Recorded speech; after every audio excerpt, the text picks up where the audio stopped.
హల్లెలూయా. అయితే ఈ సమయంలో నేను మీతో చెప్పేది ఏంటంటే శాశ్వతమైన జీవితంలో ప్రతి మనిషి జీవితంలో ఒక శాశ్వతమైన జీవితాన్ని కలిగి ఉండాలి. అలా కలిగి ఉండటం అది మనకెంతో ఆశీర్వాదం. అలా జీవించడం అది మనకెంతో ఆశీర్వాదం. నేను చిన్న మాట మీతో పంచుకొని ముందుకు వెళ్తాను. లోక సువార్త 2వ అధ్యాయం. ఈ మాటను చాలాసార్లు దయచేసి ఈ నెలంతా మీరు వింటూనే ఉంటారు. నేను కొంచెం వేరే కోణంలో మీతో పంచుకునే ప్రయత్నం నేను చేస్తున్నాను. లోక సువార్త 2వ అధ్యాయం 10వ వచనం.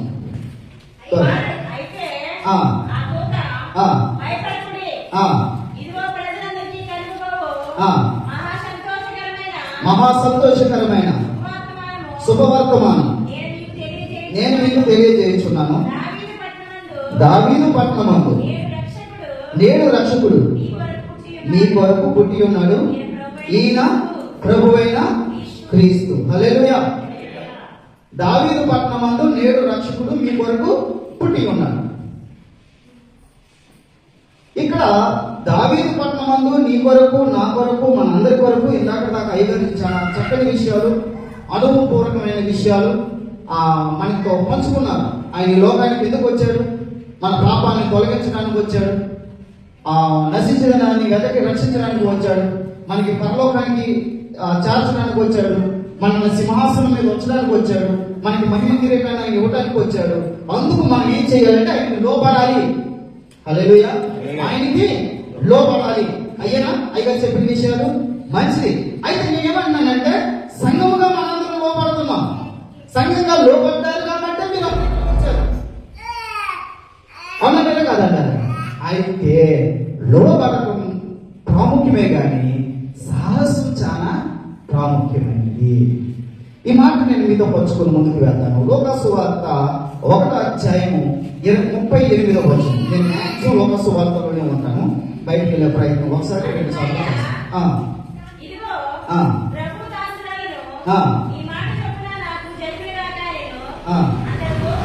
చాలు.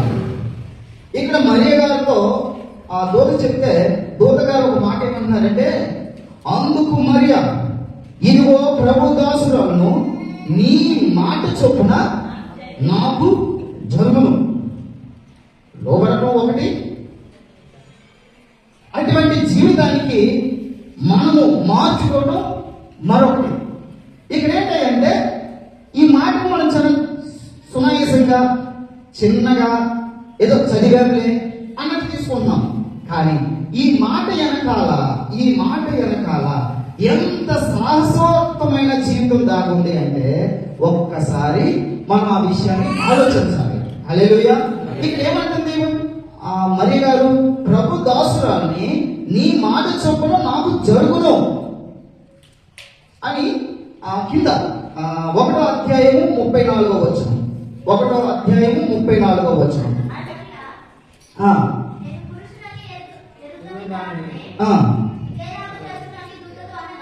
చాలండి. ఈ పైన ఏమంటుందంటే ప్రభు దాసురాలని నీ మాట చెప్పున నాకు అలా జరుగును అని 38లో అంటూ కింద ముందు ఉన్న మాట ఏంటంటే 34లో ఒక ప్రశ్న అడుగుతుంది. ఎవరిని? గాబ్రియేలు దూతని.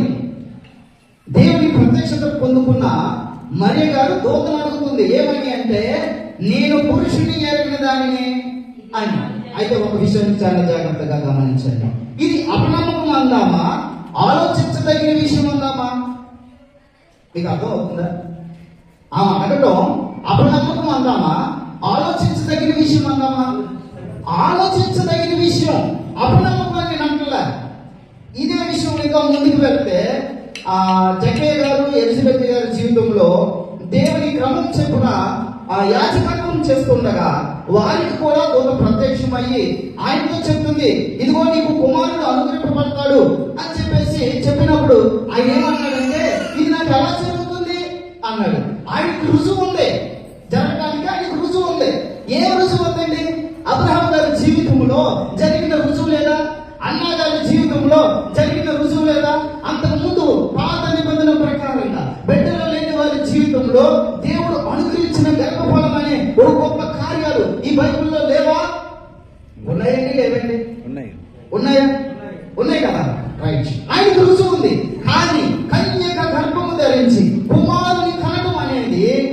అంతకు ముందు ఎప్పుడైనా ఎక్కడైనా జరిగిందా? జరగదు. ఇక్కడ మనం చాలా సార్లు అపనమ్మకం భావంలోకి అమ్మగారిని తీసుకెళ్ళి కూర్చోబెట్టను, మరి అమ్మగారిని. నేనేమంటానంటే అపనమ్మకమైన భావంలో తీసుకెళ్ళదు, ఆలోచించదగిన విషయంలోకి తీసుకొచ్చి కూర్చోబెట్టండి. అప్పుడు మీకు అసలైన విషయం అర్థమవుతుంది. అర్థమవుతుందా మీకు? అప్పుడు మీకు అసలైన విషయం అర్థమవుతుంది. దీన్ని బట్టి అవసరమైతే ఆ ప్రభు విషయమై మనం ఎలా ఉండాలి, మనం ఏ విధమైన జీవితాన్ని కలిగి ఉండాలో మనకి కూడా అది బోధపడుతుంది. హల్లెలూయా. ఇక్కడ ఆలోచించదగిన విషయం ఏంటి? ఆలోచించదగిన విషయం మూడు విషయాలు చాలా జాగ్రత్తగా గమనించండి. నేను ఉరుకుతున్నా, నడవట్లే. నేను నడిస్తే 4 మాటలు చెప్పుకుంటూ కాస్త మిమ్మల్ని నవ్వించుకుంటూ ఏదో విధంగా ముందుకు తీసుకువెళ్తాను. కానీ ఇప్పుడు నేను ఏం చేస్తున్నాను? ఉరుకులాడుతున్నాను, నాకు టైం లేదు కదా. అందుకని ఇక్కడ 3 విషయాలు చాలా జాగ్రత్తగా గమనించండి. ఒకటి ధర్మశాస్త్రం. అది ఎందుకన్నా మాట అంటే, ఒకటి ధర్మశాస్త్రమును బట్టి ఎవరైనా వివాహం కాకుండా కన్యకైన వారు ఎవరైనా ఉంటే వారికి గర్భం ధరిస్తే ధర్మశాస్త్రం ఏమని చెప్తుందో తెలుసా? రాళ్లతో కొట్టి చంపండి అని చెప్తుంది. అవునంటారా కాదంటారా? బైబిల్ ద్వితీయోపదేశకాండము 22వ అధ్యాయం 23లో అక్కడ రాయబడి ఉంటుంది. రాసుకోండి రిఫరెన్స్, అక్కడ రాయబడి ఉంటుంది. ఏమని ఉంటుందో తెలుసా? ఇదిగో ఆమెని లేదా ఆమెతో ఉన్నవారిని వారిని సమాజంలోకి తీసుకొచ్చి లేదా వారిని ఒకసారిగా తీసుకొచ్చి వారిని రాళ్లతో కొట్టి చంపండి అని ఉన్నది. అయ్యారు ఉంటుందా?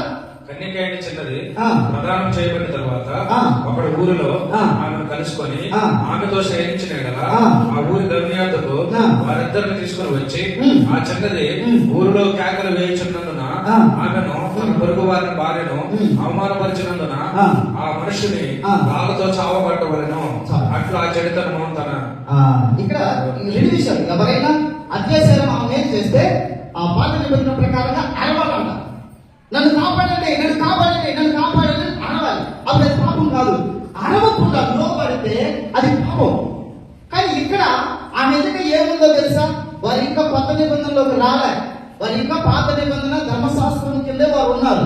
అక్కడ ఉన్న వారి జీవితంలో మొదటిదిగా ధర్మశాస్త్రం కనపడుతుంది. ఇప్పుడు ధర్మశాస్త్రములను బట్టి ఆమెను ఏం చేస్తారంటే రాళ్లతో కొడతారు. బయటికి తీసుకొచ్చి అందరి ముందు నిలబెట్టి ఆమె తప్పు చేసిందని చెప్పేసి అందరి ముందు పరుగు తీసి లేదా పరుగు పోయేటట్టు ఆమె ఏం చేస్తారండి? రాళ్ళతో కొట్టి చంపుతారు. ఇది సాహసవంతమైన విషయమే కదా, అంత సాహసం. అందుకే ఆమె మాట్లాడుతుంది.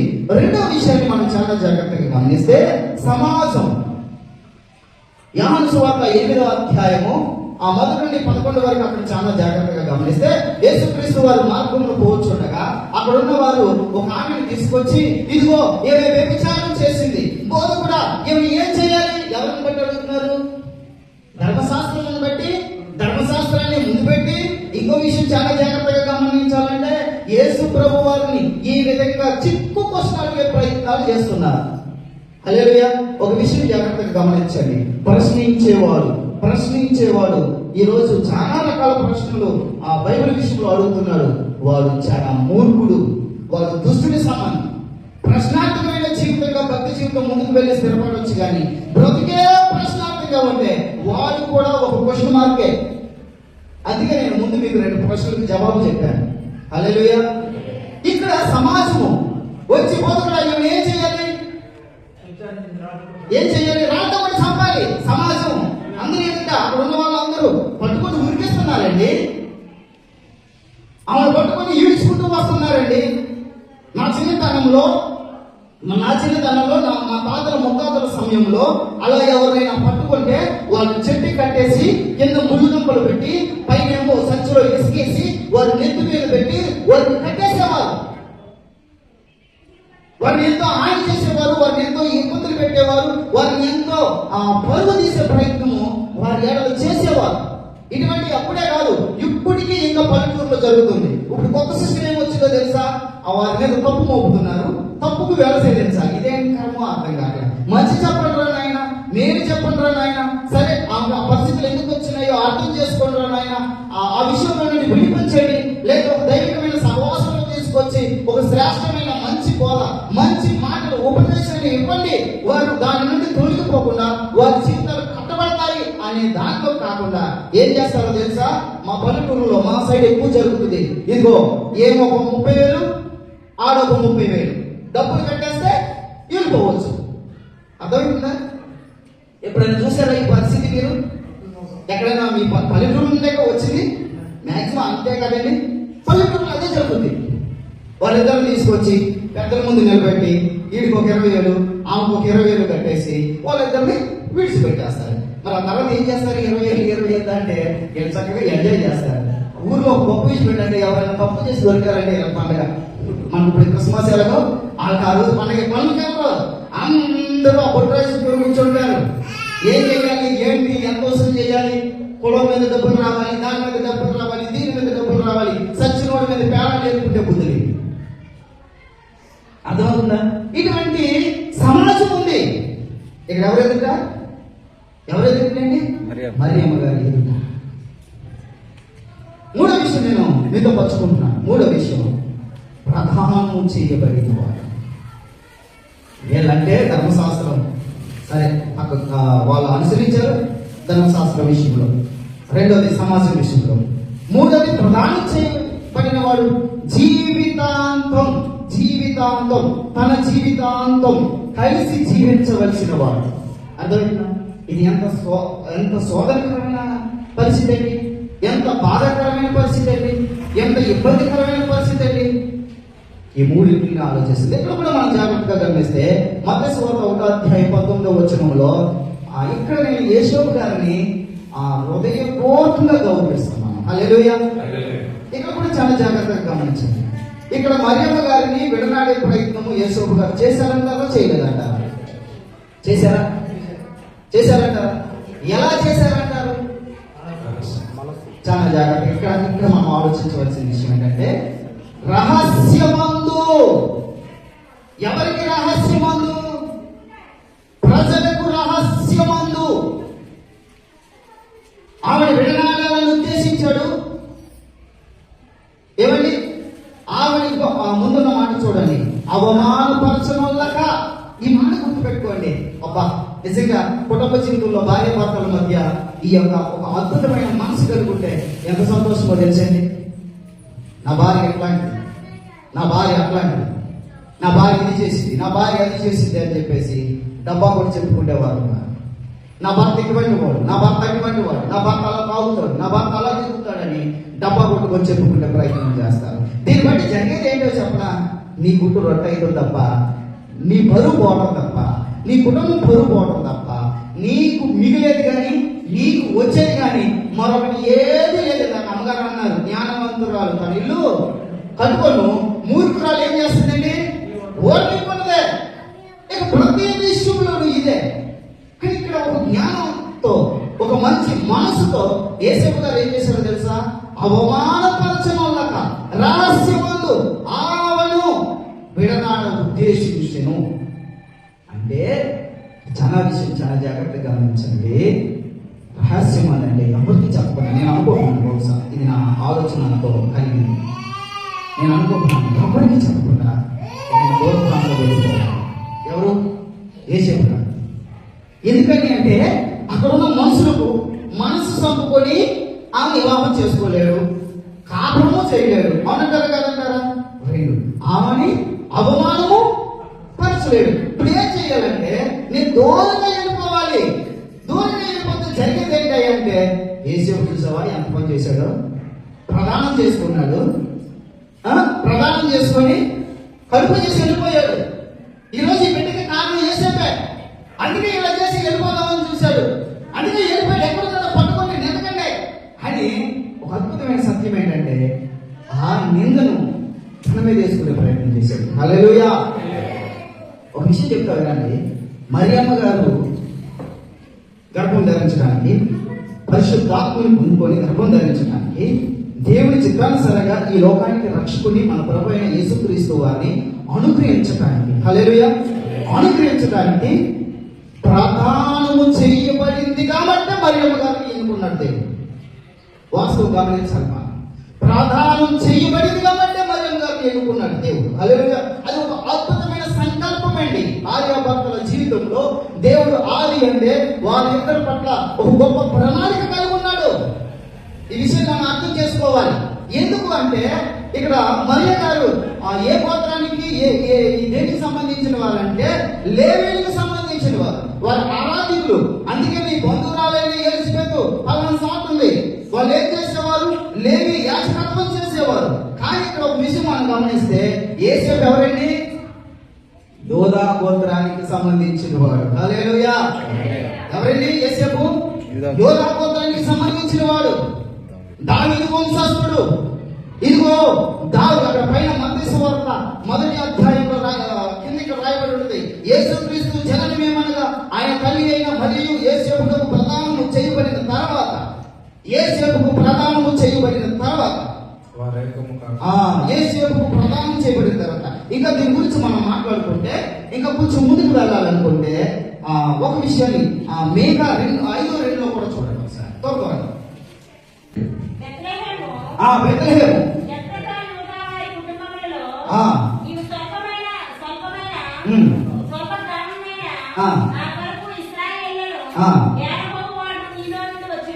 అక్కడ చూడండి, యోదా కుటుంబములో నుండి ఉందా? యోదా కుటుంబములో నుండి. చాలా జాగ్రత్తగా ఆలోచిస్తే వాగ్దానం దేవుడు దావీదుకి చేశాడు.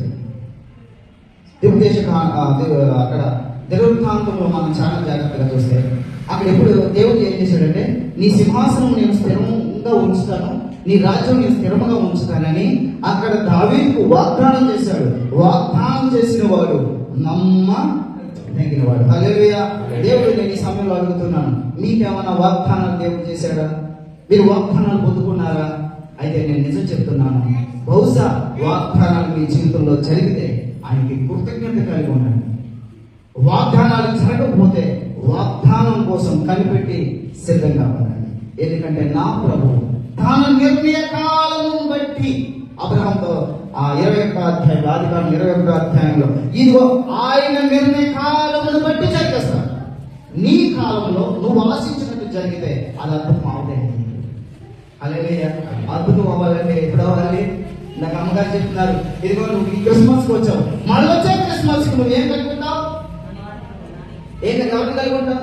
గర్భఫలం కుమారుని కలిగి ఉంటావు. అద్భుతం అంటే ఇదే కాదండి. తప్పక కొట్ట దేవుడి కోసం కొట్టండి ఆనందంగా. అద్భుతం అంటే ఇదే కదా. అన్నకు ఏమి మాటిస్తున్నాడు? అమ్మా ఇదిగో నువ్వు మళ్ళీ వచ్చే ఏట నా దేవుడు నీకు మగబిడ్డనిస్తాడు. హల్లెలూయా. ఈరోజు మీరు వెళ్ళేటప్పుడు ఉత్తు మనసుతో వెళ్ళకండి, ఒక మంచి నిర్ణయం తీసుకోండి. దేవుడు వాగ్దానాన్ని పొందుకోండి, లేదా దేవుడి విషయంలో ఒక మంచి నిర్ణయాన్ని తీసుకొని మీరు వెళ్ళండి.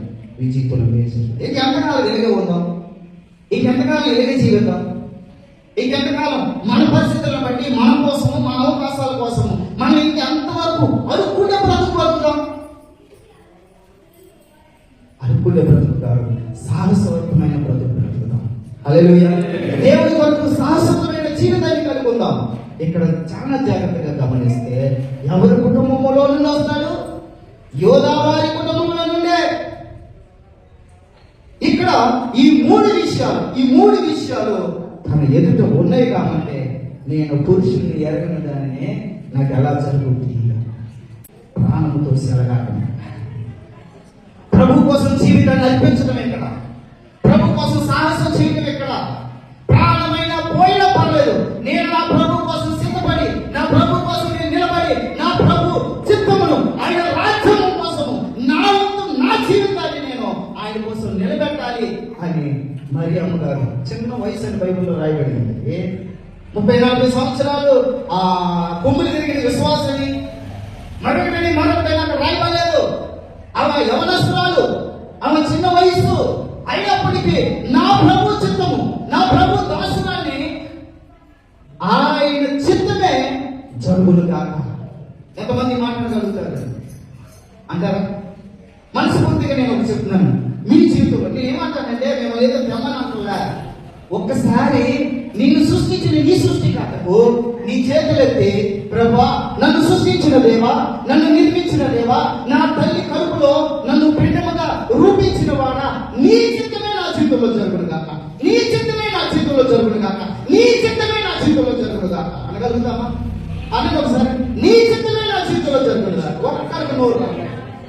ఇదే క్రిస్మస్. నన్ను ఇంకోసారి పిలవపోయినా ఇదే క్రిస్మస్ అనండి.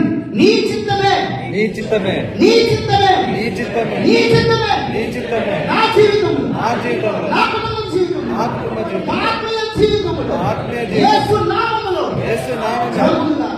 జరుగునుగాక. హల్లెలూయా. హల్లెలూయా. 3 విషయాలు తన ఎదుట కత్తిలో సాముగా అగ్ని పరీక్షలో మనం అంటున్నాం కదా, అగ్ని పరీక్ష అని. ఎందుకంటే అగ్ని పరీక్ష మరొకటి ఏమన్నా ఉంటుందేమో చెప్పండి. పరుగు తీసే అగ్ని పరీక్ష. ఒక విషయం చెప్తాను. ఇంత సాహసానికి ఆమె వడగట్టడానికి, ఆమె సిద్ధపడడానికి కారణం ఏంటంటారు? కారణం ఏంటంటారు? ఎవరు చెప్తే తను ఆ విధమైన జీవితాన్ని మార్చుకుని ఆ విధమైన అనుభవంలోనికి తన ఆత్మీయ జీవితాన్ని ముందుకు తీసుకెళ్ళింది చాలా జాగ్రత్త. అదే అధ్యాయం మొదటి అధ్యాయం, మొదటి అధ్యాయము 27వ వచనం. దూత ప్రత్యక్షమై దేవుని చేత ఏమని కోడి చేస్తా అడ్రస్ చెప్తుందండి. నేను ఉత్తరం మీకు ఇచ్చాను అనుకోండి, మీకు అడ్రస్ కావాలా వద్దా?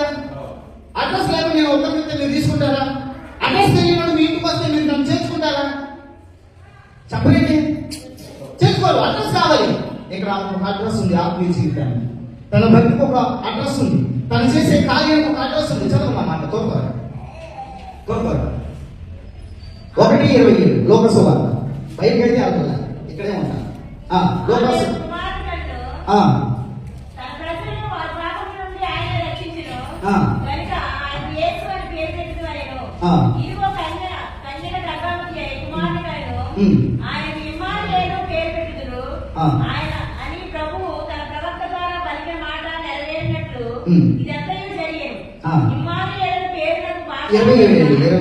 దావీదు వంశస్థుడైన యేసేపు ఒక పురుషుడికి ప్రదానం చేసిన కన్యకు యొద్దకు దేవుని చేత నేను చెప్పేదండి. దారిపోయే నాని వచ్చాడు, అడ్రస్ లేనివాడు వచ్చాడు. అడ్రస్ లేనివాడు ఏదో చేశాడు, ఏదో ఇచ్చాడు కాదు. ఇక్కడ అడ్రస్, ఆత్మీయ జీవితానికి ఒక అడ్రస్ కావాలి. ఉందా మీకు? ఒక అడ్రస్ కావాలి. నాకంటే ఒక సంఘం ఉంది, నాకంటే ఒక దైవజనులు ఉన్నారు, నా కోసం ప్రార్థించే వారు ఉన్నారు, నేను నమ్ముకున్న నా దేవుడు ఉన్నాడు, నేను ఆరాధించే నా దేవుడు ఉన్నాడు, నా కష్టం వస్తే నన్ను ఆదుకునే నా దేవుడు ఉన్నాడు, నా ఆపదలో నన్ను ఆదరించే నా దేవుడు ఉన్నాడు. నేను అంటున్నాను, నువ్వు నిజముగా ప్రార్థిస్తే నీకు మేలు చేసే దేవుడు ఉన్నాడు. నువ్వు నమ్ముతున్నావా? ఆ విషయంలోనే దేవుడు పట్టానండి. రెండో విషయం చెప్పాను, జాగ్రత్తగా ఉండండి. దేవుని వలన ఆమె ఏం పొందుకుందో తెలుసా? కృప పొందుకుంది. 30వ వచనంలో ఇక్కడ రాయబడింది. 1:30 ఏం పొందుకుంది? కృప పొందుకుంది. దేవుడు చెప్పేశాడు, నేను బ్రతికేస్తాను, ఏం జరిగేది అలా జరుగుతుందంటలే. దేవుడి దగ్గరికి వెళ్ళి దేవారాత్రములు అంతకు ముందున్న జీవితం కంటే, అంత ముందున్న అనుభవం కంటే మరి ఎక్కువ అనుభవం, మరి ఎక్కువ దేవుడితో సహవాసం, మరి ఎక్కువగా దేవుని కృప కొరకు ఆమె దేవుని పాదాలు పట్టుకొని గోజ ఉండొచ్చు.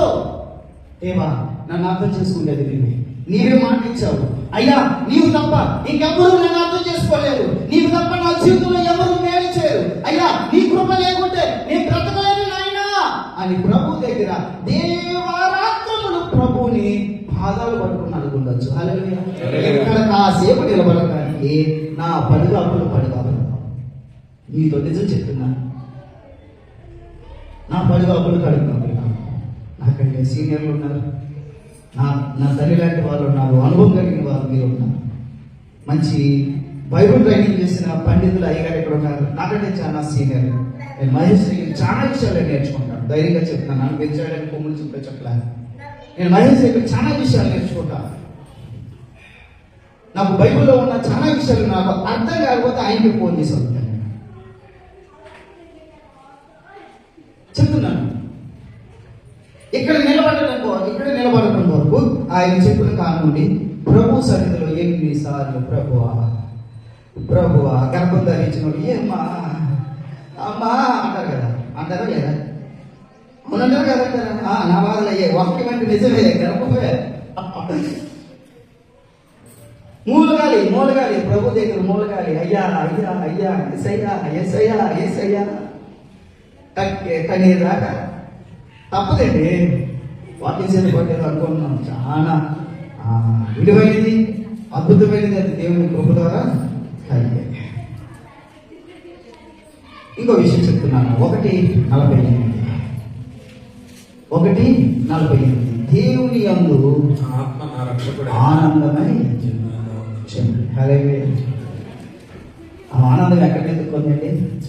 దేవుని విషయంలో ఎదుర్కొంటాం. మనం ఎక్కడ ఎదుర్కొంటాం? లోకంలో, పెళ్ళిళ్ళు, శుభకార్యాలు, ఆటలు, ఇంట్లో ఇటువంటి చెప్పుకొని తీసుకెళ్తే ఎక్కడికి వెళ్తాం? నేను అక్కడికి వెళ్ళను, ఇక్కడే ఉంటా. మనం లోకంలో ఎక్కడెక్కడో ఆనందాన్ని ఎదుర్కొంటాం. కానీ ఇక్కడ ఆమె ఎక్కడ ఎదుర్కొందంటే లోకానికి రక్షణ లోకంలో ఉన్న జీవితంలో ఉన్న నా ప్రభు కోసం నేను ఏ జరిగినా పర్లేదు అని నిలబడటంలో ఉన్న ఆనందం మరొక దాంట్లో ఉండదు అని ఆమె ఏం చేసిందో తెలుసా? ఆనందాన్ని పొందుకుంది. అందుకే ఆమె గురించి చక్కటి మాట 1:42 రాయబడింది. ఏమంటే తెలుసా? హల్లెలూయా. స్త్రీలలో నీవు, మరి నీవు, నేను స్త్రీలు అంటే ఇక్కడ మరియమ్మ గారి గురించి చెప్తుంటే ఆలయమే చూడకుండా మీ గురించి ఆలోచించుకోండి. భలే మాట మాట్లాడుతున్నారు అన్నగారు. అందరికీ వాక్యం వర్తిస్తుంది. ఆడమ్మగానే భేదం లేదు, లేక భేదం లేదు, మనం తీసుకోవాలి. స్త్రీలందరిలో ఆశీర్వదింపబడిన చాలా నేను అంటున్నాను. శాశ్వతమైన జీవితం మనం కూడా ఈ సమయంలో కలిగి ఉండాలి. యేసుక్రీస్తు వారు పుట్టడానికి ఆనాడు మరియమ్మ గారు ఒక్కలే అవసరమయ్యారు. హల్లెలూయా. ఈ రోజున దేవుని రాజ్యం వ్యాపించడానికి మీ అందరూ అవసరమే. నా దేవుని సువార్త వ్యాప్తి చెందడానికి మీరు అందరూ అవసరమే. మనందరము కలిసి సంఘముగా ఐకమత్యమే మహాబలము అని అంటారు. అలా కలవకపోతే దేవుని కార్యం జరగలేదు. సహోదరులు ఐక్యత కలిగి ఉంటే ఎంత మేలు, ఎంత మనోహరం. ఆ బల మీద నుండి కారణ పరిమళ తైలం వల్ల ఉంటుందంట. హల్లెలూయా. ఇక్కడ నేను తైలం ఇక్కడ పోస్తానండి, వాసన రాకుండా ఉంటుందంటారు. భక్తి జీవితం అనేక మందికి సువాసన కలిగించే విధంగా నేను నింపబడ్డాను. నా దేవుడు వెలుగై ఉన్నాడు కనుక నేను వెలుగై ఉన్నాను అంటే నేను కనపడకుండా ఉన్నానంటారా? మీకు అర్థమవుతుందా?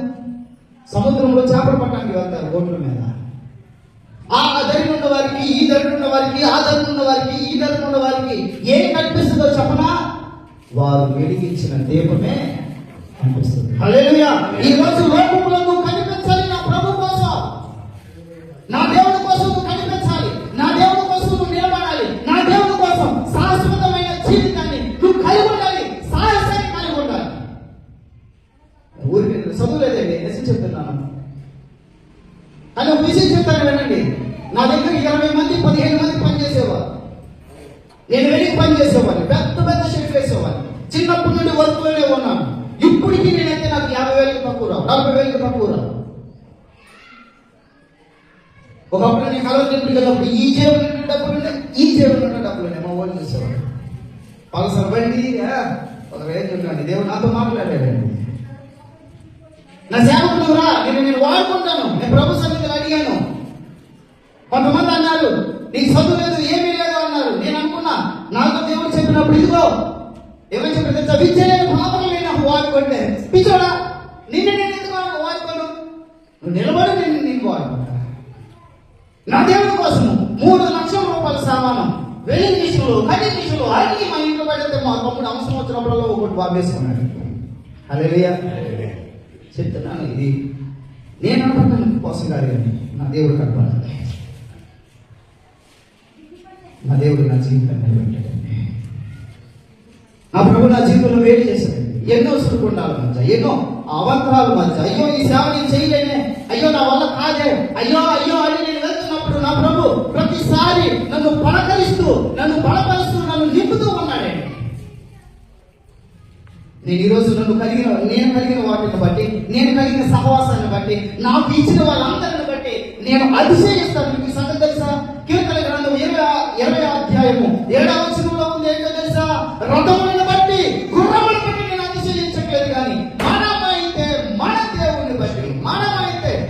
దేవుని బట్టి ఏం చేస్తున్నాం? అతిశయిస్తున్నాం. నీకు చేయటం నా దేవుడు నిశ్చయముగా ఇచ్చునుగా. ఈ జీవితంలో అటు కృప దేవుడు అనుగ్రహించునుగా. నేను అడుగుతున్నాను, ఏదో వదిలేసుకొని వచ్చేమనట్లేదు. నువ్వు కలిగి ఉన్న దాంట్లో ఒక అద్భుతమైన నిర్ణయం తీసుకొని నా ప్రభు రాజ్యం కొరకు, నా ప్రభు చిత్తము కొరకు, ఇదిగో రానున్న రెండో రాత్రిలో ఆ ప్రభు వస్తున్నాడు కాబట్టి ఆ ప్రభు నీతో ఏం చెప్తున్నాడో అది వాటిని కలిగి ఉండు. 5 కన్యకలు బుద్ధి కలిగిన కన్యకుల వలె నువ్వు సిద్ధపడి ఉండు. నా ప్రభు చిత్తం ఏమైందో సర్వ సృష్టికి సువార్త ప్రకటించేదానిగా నువ్వు సిద్ధపడి ఉండు. దేవుని రాజ్యం బట్టి, దేవుని సేవకుని బట్టి, దేవుని విషయంలో నీవంటూ ఒక సమర్పణ కలిగి ఉండు. నిజం చెప్తున్నాను, నిజంగా నీ జీవితాన్ని నా దేవుడు ఒక ఉన్నతమైన స్థాయిలో ఉంచుతాడు. త్వరగా ముగిస్తున్నాను. మా చర్చిలో వెంకటేశ్వర మాటి అని ఉంది.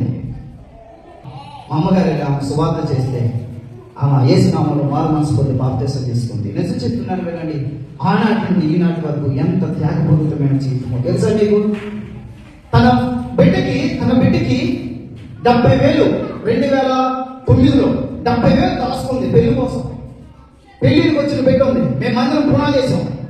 పునాది చేస్తే అక్క నా కూతురు పెళ్లి ఈ రోజు కాకపోతే రేపు పొద్దున్న అయిపోతాయి. ఇంకొక ఈ 70,000 తీసుకెళ్ళి దేవుని కోసం ఖర్చు పెట్టాలి. వద్దమ్మా వద్దు, నువ్వు నీ కూతురు కోసం దాచుకున్నావు. నువ్వు ఇవ్వబోతుంటే అక్క నువ్వు ఇవ్వకపోతే నేను ఊరుకోనక్క, నువ్వు తీసుకోపోతా అని చెప్పేసి చెయ్యి. దేవుడు ₹1 కట్టడం లేకుండా ఆమె నాకులాగా నా చెల్లి నా పోలికలోనే ఉన్నది.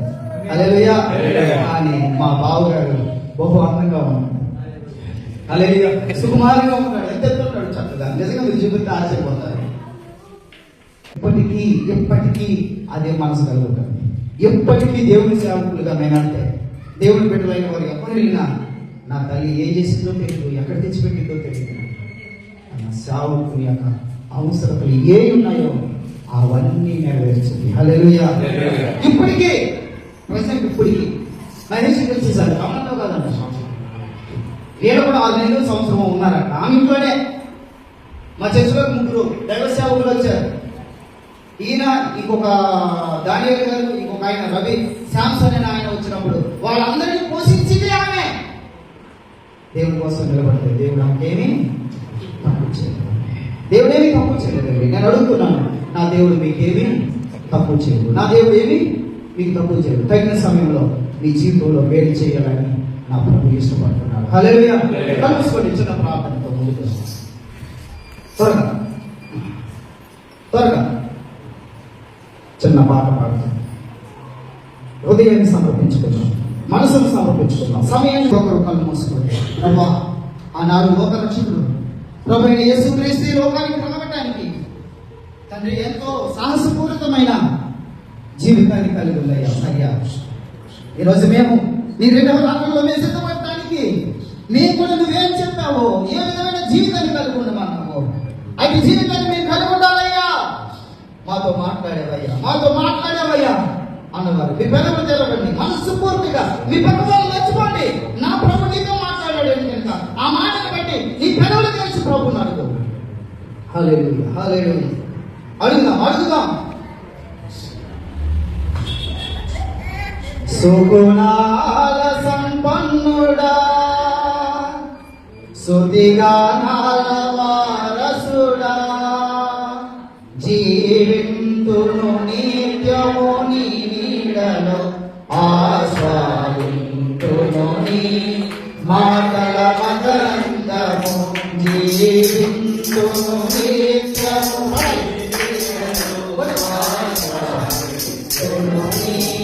మాటల మకరందము, సుగుణాల సంపన్నుడా, సుదిగానాల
మాతల